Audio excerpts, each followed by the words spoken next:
Good Sunday morning and welcome back to Sunday Story, brought to you live from Amford Evangelical Church. You know what I mean. Last week was our first week trying it slightly different during the summer, where one of us would read you the entire story. It was Ian's turn last week, and this week it's Beth Ann's turn. She's going to be telling us a story about one young man who had a pretty scary sleepover. Now, I don't know if any of you are old enough to have had sleepovers in friends' houses yet, but this wasn't that sort of sleepover.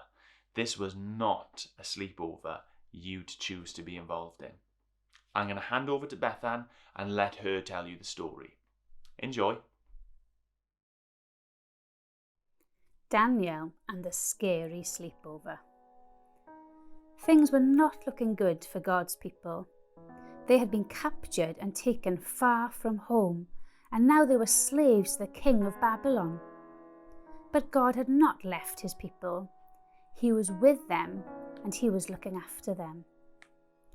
Daniel loved God and obeyed him. Now God made Daniel able to understand lots of difficult things. So it wasn't long before the king of Babylon noticed him. King Darius liked how clever Daniel was. So he made Daniel his most important helper of all and put him in charge of lots of other helpers. But the other helpers didn't like this. They wanted the king to like them best. They wanted to get rid of Daniel. So they spied on Daniel. They tried to find things wrong with Daniel. Things they could tell the king, But there weren't any. None. They couldn't find anything at all. Except there was just one thing. Every day, 3 times a day, without fail, no matter what, Daniel went to his room, closed the door, and prayed. They smiled to themselves. Let's get the king to make a law. No one is allowed to pray to anyone except to the king. Daniel won't obey this law and he will be punished. They were pleased with themselves for being so clever and hurried off to tell the king. The king liked their idea. He didn't know they were tricking him. So he made it into a law. Everyone must pray only to me. If you don't, the lions will have you for their dinner. Daniel heard this. He knew it was wrong to pray to anyone except God.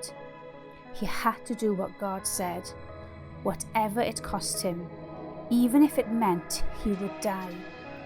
So Daniel went to his room, closed the door, and prayed.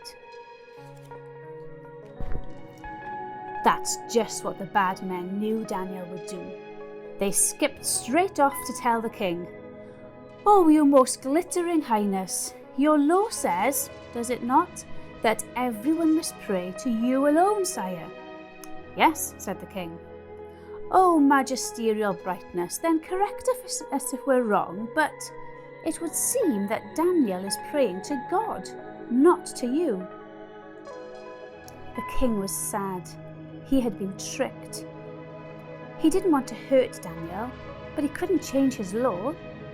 And so he let the soldiers throw Daniel to the lions. May your God, who loves you so much, rescue you, the king said. The king went back to his palace, but he didn't sleep that night, not a wink. He tossed and turned until finally, at the first glimmer of dawn, he leapt out of bed and ran straight to the den. Daniel, he cried, has your God rescued you? Yes, shouted Daniel. God sent an angel to close the lions' mouths. And there, resting his head on Daniel's lap, was the biggest lion, purring like a little kitten. The king brought Daniel out of the den. Look, he said, Daniel doesn't even have a scratch. The king made a new law. Daniel's God is the true God, the God who rescues. Pray to him instead. God would keep on rescuing his people. And the time was coming when God would send another brave hero, like Daniel, who would love God and do what God said, whatever it cost him, even if it meant he would die. And together they would pull off the greatest rescue the world has ever known.